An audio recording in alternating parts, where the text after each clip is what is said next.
because in the charge, the intent is placed in 1973 against that charge. You have to prove you didn't intend to do what they're charging you with. Think you could ever prove you didn't intend to run a red light? It's impossible. You can't prove a negative. And so this is what they have done in the system. Why do you not go to court? Because that's not your court. They took the court out, your court out in 73. They took what is called the innocent plea out. You remember you used to hear this all the time. You're innocent until proven guilty. And you don't hear that anymore. You're guilty, not guilty, or nolo contendere. It's one of the three. The worst one in all three, the worst choice, is a not guilty. Why? You have to now prove a negative, and you can't do it. You have to prove you didn't intend to do what they're telling you. So the issue is not to ever argue with them about what they've done, what they've charged you with. Your response simply to them is, I'm going to accept that as true, and I'm going to return it to you for closure. Where's your venue and jurisdiction? I'm competent to handle my own affairs. And so what they've done is they've made it virtually impossible for you and I to go in and defend yourself. They charge you with something, and immediately you get an attorney, and what does he do? He makes you go down and fill out depositions, doesn't he? He makes you go down and fill out interrogatories. What does that do? You've just indicted yourself and convicted yourself, simply by what you say. They don't try you on what they charge you with. They try you on what you say. With those depositions, and one of the interrogatories will come up and say, one of the questions about the 13th, 14th, they put it down far enough where you don't catch on. It says, you do understand that every one of these interrogatory questions will be used as facts of the case. So you convict your own self. See, they let us do our own self. It is not their fault. They're just making the suggestion to you. And so everybody thinks that the best thing to do, boy, if you get in trouble, go to an attorney. And I've got the paper that somebody sent them, said, what you've been teaching us is exactly right. Read what this says. And it says the attorney, and it was an official deal out of the attorney's deal. The attorney's first obligation is to the court, to make sure that your client don't upset what's going on in the courtroom. And so all of it is, you get an attorney, it's death. Every time. There never has been a person put in prison that didn't have an attorney. Number one, the defending attorney in 73 started plea bargaining. That was his out in all this thing. You ever notice, any of you that's ever had, you go down, they appoint you one, and comes the day of the trial, you hadn't seen the guy from the day they appointed him until it's time to go to trial. Then all of a sudden he shows up. And he said, tell you, this is what we're going to do. I've already talked to the other attorney. See, plea bargain. You're only going to get 10 years instead of 20. And you said, well, I thought we was going to have a trial. He said, no, not going to be a trial. If you're a plea bargain, you'll only get 10 years. Otherwise, if you go to trial, a judge has assured me you're going to get 20. Well, what does that give a person? And this is the way it goes. So the plea bargaining, if you'll go back and check history, you'll see plea bargaining starting in about 1973. Nothing in the Constitution ever gave the right for anyone to plea bargain, and it didn't give even the person who was being charged the right to plea bargain.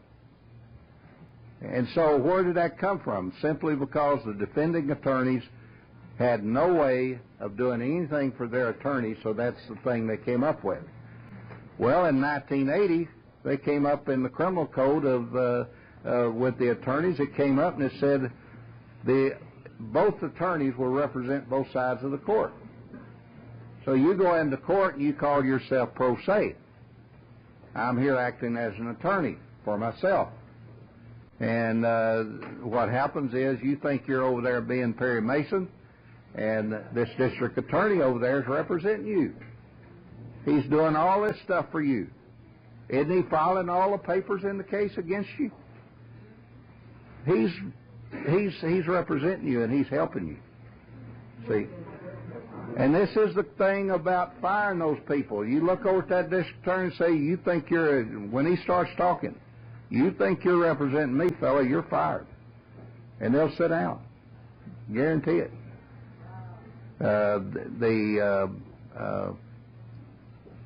Anytime, and this is, it's going all over the country, and so people that I see out in California all the time when I go out there for seminars, they're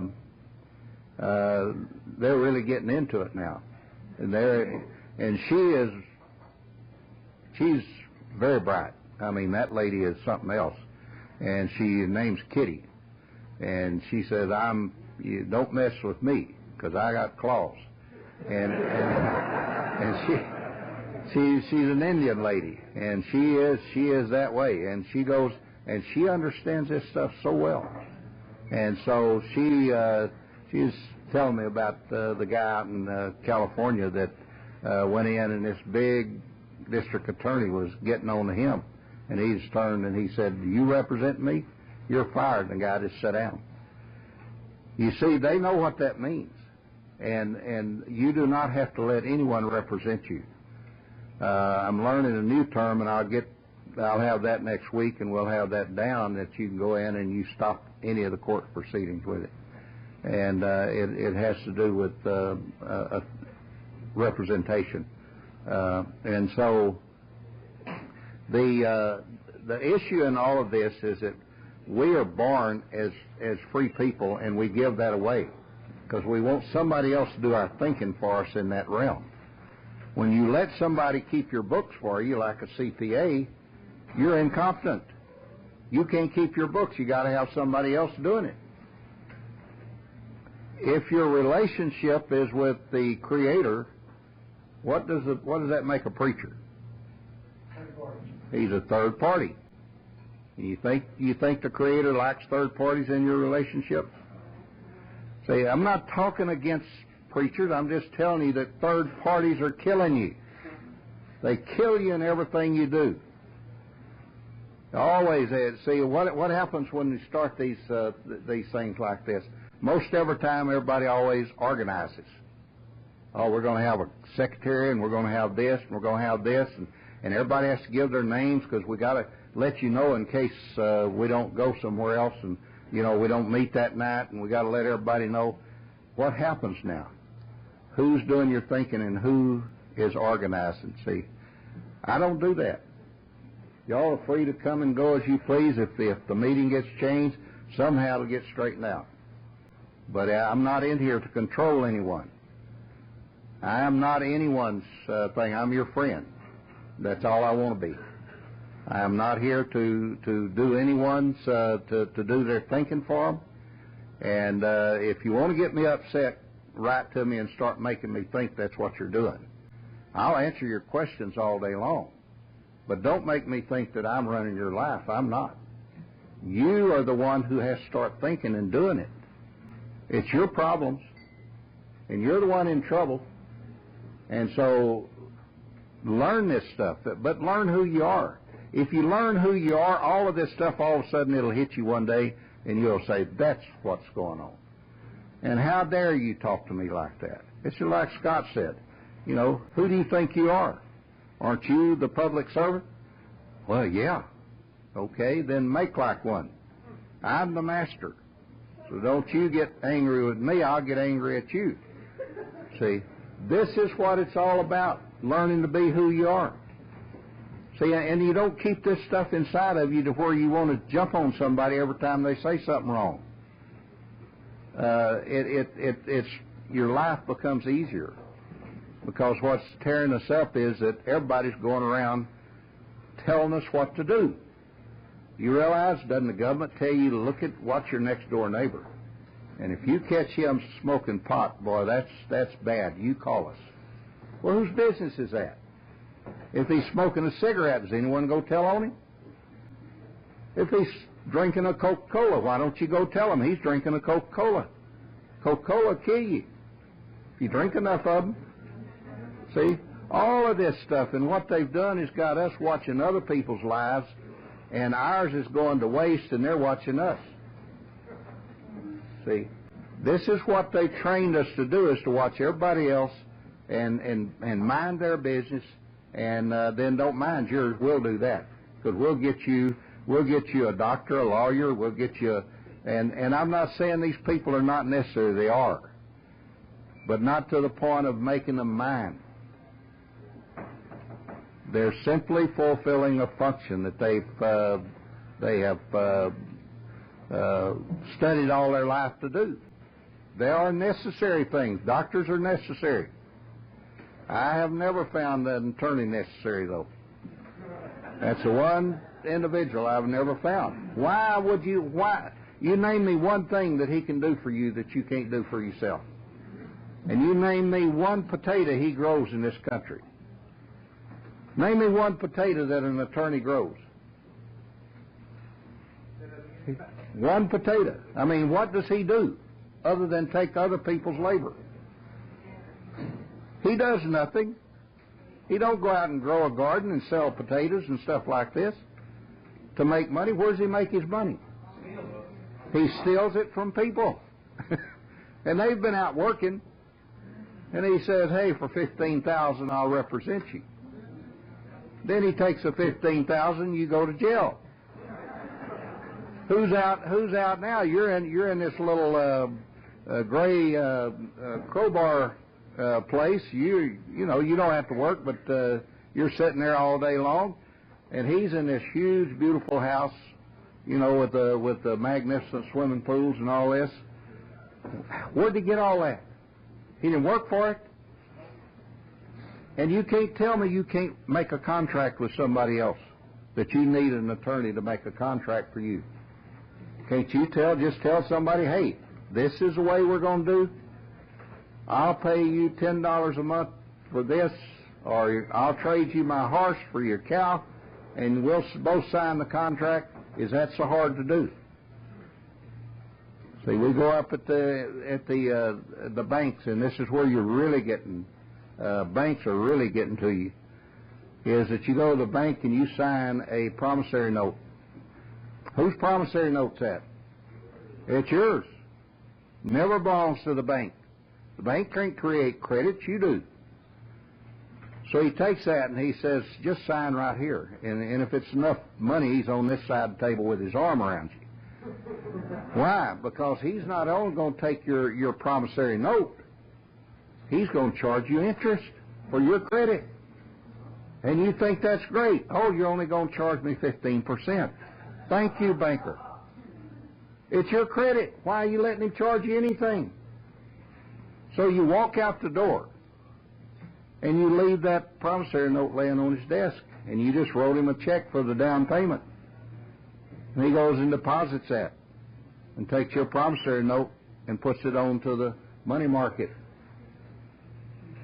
Puts a bond with it, 10 times now what it's worth. And he keeps it there in the office. Does the promissory note ever change in his office? No, it lays there on his desk. If he leaves it there, it lays there and lays there and lays there. So what happens is you cannot. What you do as soon as you sign any note is you go out and get you a UCC1, make the bank the debtor, put your promissory note on that UCC1, and put your promissory note on your down payment and on your deed of trust. If there's one involved in a house, put that on there. Why do you do that? Because you're going to lay claim to what is yours. And once you put it on there, the bank cannot do anything with your property. That's your property the instant you sign that promissory note. It's already been paid for. The Treasury issues the credit to the bank or to the Federal Reserve, which issues it to the bank. It's your property. And this all came to light in a little, and I handed out those suits in a little, the suit with two little farmers who finally caught on to what was going on. And they sued the bank. They said, all these years you've been telling us you're going to loan us money. You don't have no money. We were creating the credit, and you start charging us interest on it. That's usury. And they beat the bank. The bank had to pay them on all counts. because they tore them apart. They said, that was my promissory note, and you charged me interest on my money. Now, the bank usually puts about 10% into any deal that they've got going. And the reason they do that, because as soon as they get their 10% of that note back, they've got all their money. So then they go and sell it to somebody else for 10%. And what happens? They've made their 10% back, and then they make another 10%, and they don't have to do anything from then on. And they pass that thing around like that all the time. So I'm just telling you, this is how you protect yourself. If you stop payments on the house, there's not a thing they can do, because that house belongs to you. And a man did it and took him into court in Washington. He called me and told me, he said, funniest thing in the world. He said that judge looked at his papers and he said, told the bank's attorney, said, in order for you to get that back from him, you're going to have to buy that note from him. He has claim to that note. You're going to have to pay him $200,000. You're going to have to pay him his. You're going to have to pay him back what he wrote you the check for, down payment. He has a claim on that, and you're going to have to pay him all this money that he's paid in this house all these years. And I think it was $90-something thousand. If you want that note back, if you want his house, you trying to get me to give him his house to you, you've got to do it, because he has. See, what I'm telling you, it's all done in the UCC. He had done his UCC claim on that note and everything, and the bank could not do anything with it. So the issue in all of this is, who are you? And we'll get more into the other things really intriguing. I don't know where the woman is. Anyway, she's supposed to be here. Huh? Do what? Yeah, that's Nancy. I'll let Nancy come up for just about 2 or 3 minutes, and she... Okay, you stand up, and, well, they want you in front of here. Well, they want you on the camera.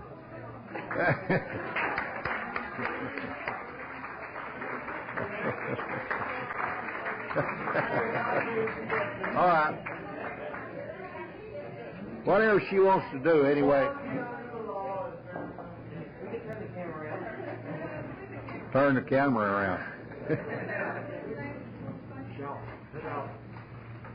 I don't know much about this topic, just the basic information. Yeah, that's the way you get your car back and everything else. Because once it goes into another country, it falls under that country's venue and jurisdiction. So. Well, yeah, that's the other thing we were talking about is that, for example, you buy a car, because this was years ago.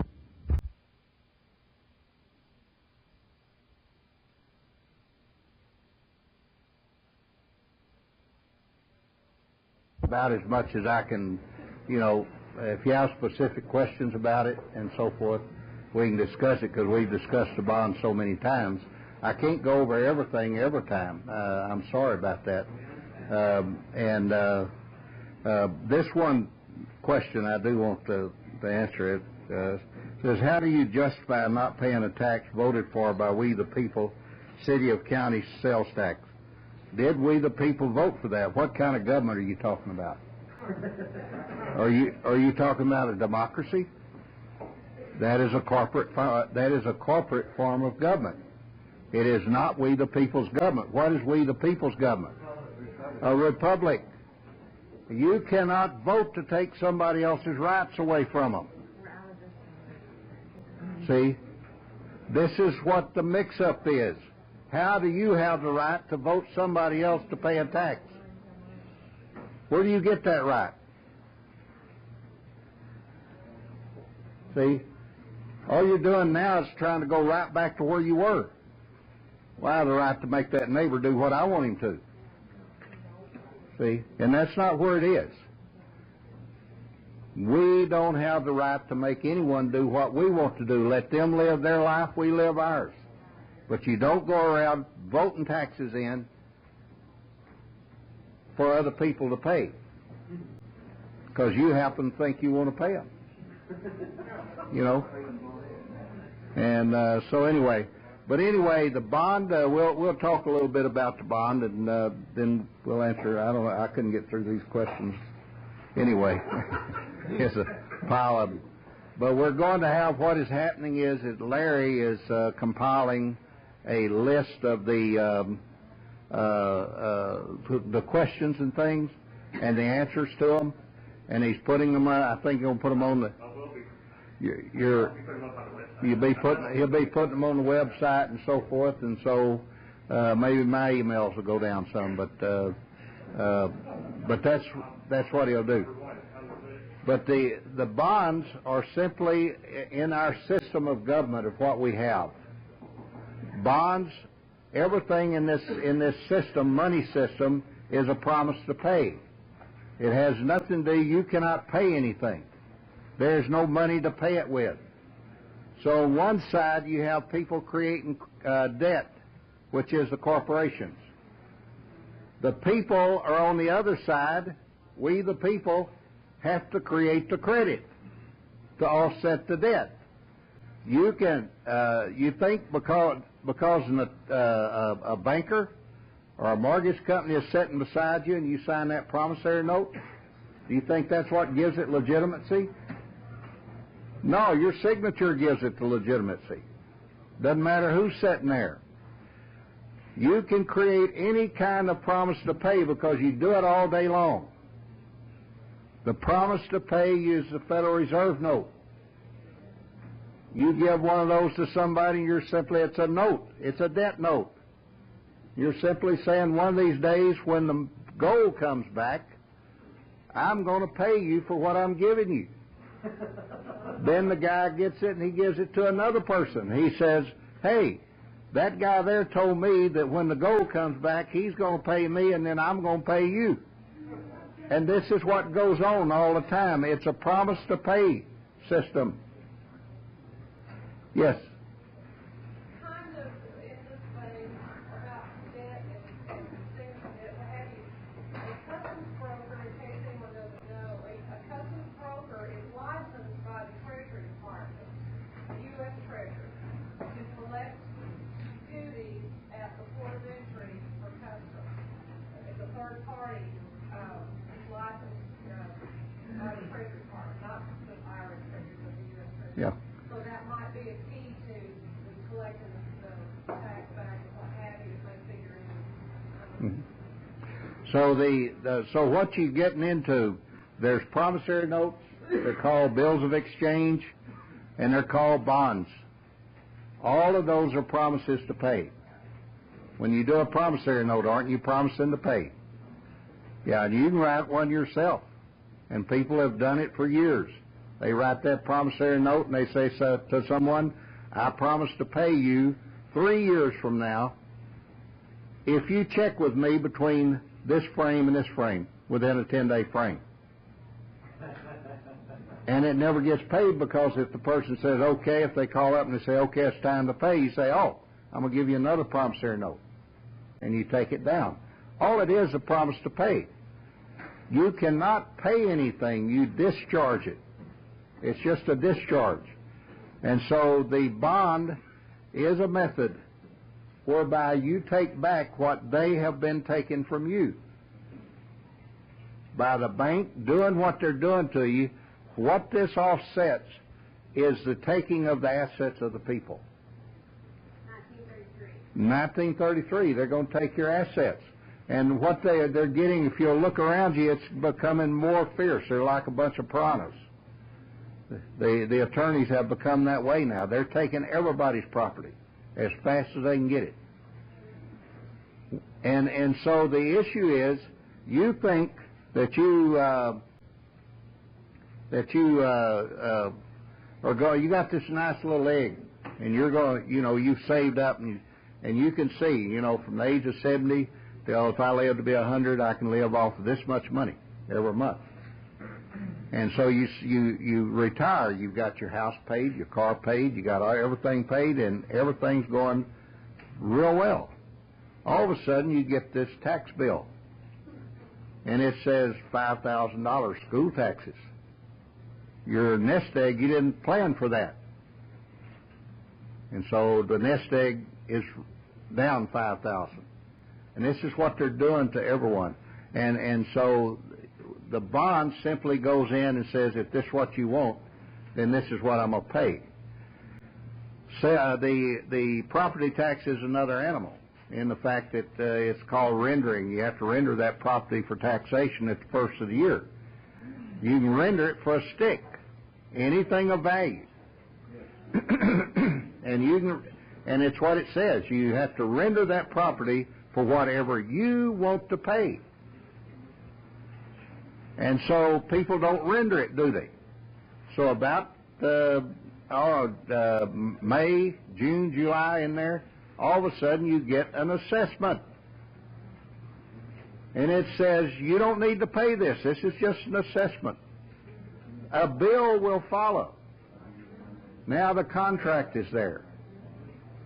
They put the amount on there. They tell you not to pay it because a bill is going to follow. Then along comes the bill, and they say, we want our money. You agreed, you contracted with us to pay this thing. And check and see when's the last time you voted for the tax assessor collector. How can anyone collect money from you that you did not place into office? And so they issue to them, when you get them, it's the same thing. You can either write them a bond, say you want a bond, you write them a bond, you send it to them. Now that document gives you the reason that you need to do the bond. Because what they're doing is they want to connect your real person, the upper and lowercase, the living soul. They want to connect it and make you agree that it's the same as this name they put on this document. Once you write the bond, it separates those two. Because you read the bond, it simply says, the natural man will pay it.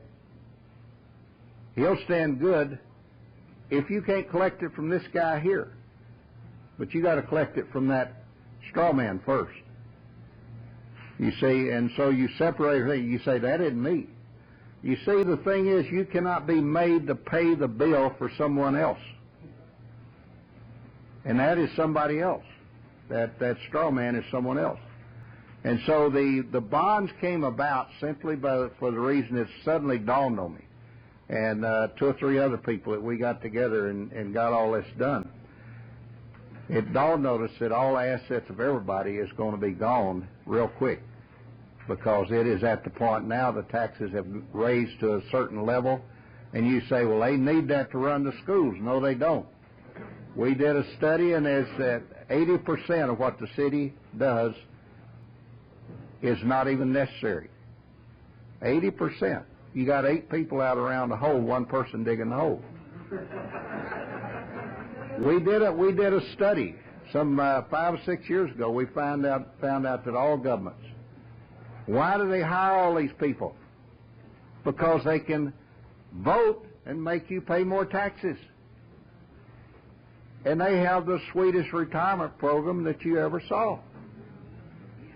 And if theirs never goes down the drain, does it? Why? All they have to do is say, okay, we're going to up the property taxes.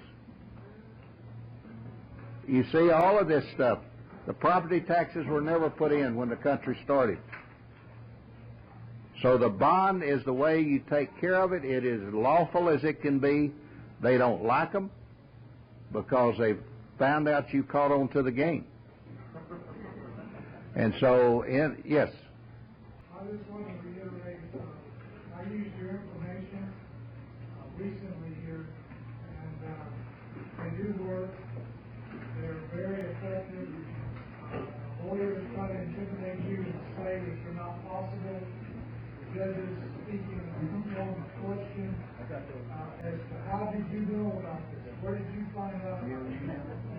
Once you tell them, it is documented, and they can't do anything about it. No. They have no power over you. It's your word. They only have power over what you let them have. You be in my court again in 10 days. I ain't coming back to your court. And that's all you say. When one of them writes me, I just write them back. I don't, they put out a motion or put out an order. I just write them a letter. I don't know who you are. You have no business writing to me. I didn't get you into this. You've got to be a third party, and you butt out of my business. And you sign it and send it back to them. You say, well, they'll come in. No, they won't. You just told them, I'm not going to put up with whatever you're doing. I know who I am. And you're not going to trick me anymore. And so next time we will get into we're really getting into the car thing, and tell you exactly why they can do what they do or why they do what they do. And this is why this became very interesting when I was talking to Nancy, is that the cars have to be taken away from them. See, when they took in this